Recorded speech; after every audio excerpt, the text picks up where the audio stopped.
America में राष्ट्रपति Donald Trump के सलाहकार समिति का हिस्सा रह चुके विनय कुमार ने प्रेस वार्ता कर कहा कि अमेरिका में राष्ट्रपति डोनाल्ड ट्रंप के सलाहकार समिति का हिस्सा रहते हुए करीब 30 लोकतांत्रिक देशों के ऊपर रिसर्च कर प्रजातंत्र की खुशियों के ऊपर रिपोर्ट बनाने का मौका मिला। उन्होंने कहा कि प्रजातंत्र की सबसे बड़ी खामी है चुनाव में होने वाला खर्च, जिससे चुनाव वही जीत कर देश पर राज करता है जिसने भ्रष्टाचार से धन अर्जित किया है या देश का सबसे बड़ा व्यवसायी है। प्रजातंत्र में वही देश विकसित कर सकता है जिसके सरकारी नौकर ईमानदार है या सरकारी नौकरी के भ्रष्टाचार को रोकने के लिए full proof anti corruption system है। भारत में वोट मुद्दे के आधार पर कम और धन के आधार पर ज्यादा डाला जाता है। पंचायती चुनाव में जनतंत्र है ही नहीं और जीते हुए प्रत्याशियों की खरीदारी कर जिला पंचायत का गठन होता है। साथ ही उन्होंने लोकतंत्र से जुड़े और भी कई त्रुटियों के बारे में विचार किया।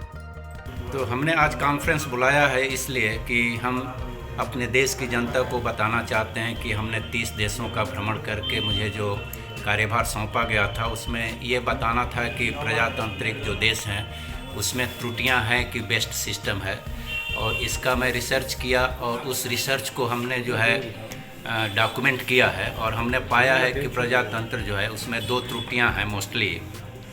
एक त्रुटि तो ये है कि धीरे धीरे ये जनतंत्र जो है चुनाव के वजह से इतना महंगा होता जा रहा है कि अधिकतर हर देशों में जो है पैसे वाले ही चुनाव जीत रहे हैं और पैसे वाले ही राज कर रहे हैं। इसलिए जो है अब समाज सेवा करने वाले जो गरीब लोग हैं वो कभी भी जो है अच्छे पद पे नहीं जा सकते, वो देश की सेवा नहीं कर सकते हैं। ये एक समस्या उभर कर आ रही है प्रजातंत्र में।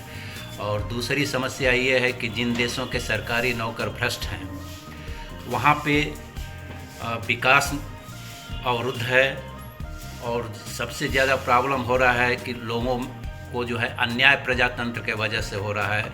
कोई भी कानून ज़मीन पे लागू नहीं होता है क्योंकि अधिकारी पैसे खा करके जो है घूस ले करके कानून का पालन नहीं करवाते हैं और उस पैसे को अपने जेब में रख लेते हैं। तो इसमें सबसे गया गुजरत हालत जो है हमारा भारत का है। भारत का जो हमने अध्ययन किया उस पे हमने एक प्रपोजल बनाया है जिसकी कापी हम आप सब लोगों को देंगे, और उस कापी को प्रधानमंत्री मोदी को भी सौंप रहे हैं। और उनके 100 सांसदों से मैं मिल रहा हूं और उनको ये बताने जा रहा हूं कि हमारे देश का सबसे बड़ा समस्या जो है भ्रष्टाचार है, क्योंकि 70% जनता जो है यहाँ की भारत की जो 70% जनता है वो अन्याय से कराह रही है, लेकिन उनके पास क्षमता नहीं है कि वो कुछ कर सकें और उसको अपना ज़िंदगी समझ लिए हैं और उसी में वो गुजर बसर कर रहे हैं। इसको हमने कापी जो है भेज दिया है और नेताओं से हमने करीब 20-25 नेताओं से बात करके हमने ये समझाने की कोशिश किया है। पेश है न्यूज बकेट हिंदी मासिक पत्रिका। पढ़ें इस महीने की पूरी खबर विस्तार से हमारे न्यूज बकेट की मैगजीन में। हमारी ई मैगजीन को मुफ्त में पढ़ने के लिए अभी लॉगिन करें www.newsbucket.in पर। इसके अलावा रोज की ताज़ा खबरों के लिए हमारे YouTube चैनल को तुरंत सब्सक्राइब करें।